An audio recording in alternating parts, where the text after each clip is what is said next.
We flew to Boston on Monday the 22nd of June in the afternoon to watch the World Cup on the 23rd, as England were playing Ghana. We flew from Chicago O'Hare Airport, and there isn't much in the way of vegan food here at Terminal 1 unless you want a salad. Most of the salads that I've seen have cheese such as feta, but you might be able to ask for this to be removed. I ate before I left for the airport, as I know the food choices are limited in some airports. I was able to get a latte with soy milk though from Starbucks. We're always dropping new plant-based travel guides and tips, so make sure to subscribe and hit that share button if you or someone you know is planning a trip. There was a wait for our flight as it was delayed, but the flight itself was okay and takes just under 3 hours from Chicago to Boston. There isn't any vegan food snacks that are complimentary with United Airlines, but you can buy a vegan snack box with hummus and olives for $10. Once you head out of the airport at Boston to get an Uber or Lyft, there's a sign on the floor before you go down the escalators. Follow the signs until you get outside. We caught a Lyft taxi to the hotel as Uber was more expensive.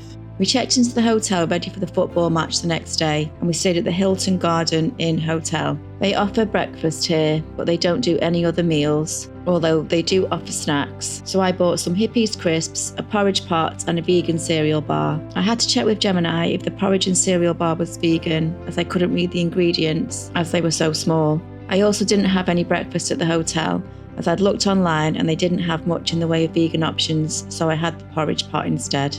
We then went out and went to Citizens Crust Pizza, where they had 2 queues. There's one main queue for the restaurant, which was really busy, and there's also a grab and go section which we went to.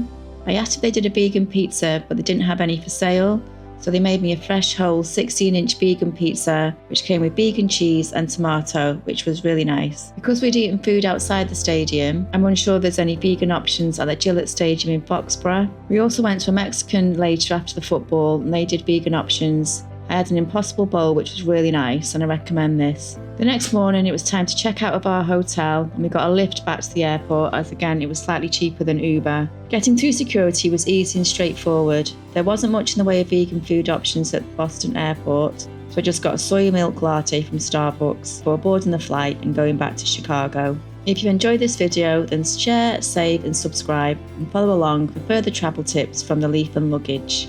Travel further, eat better.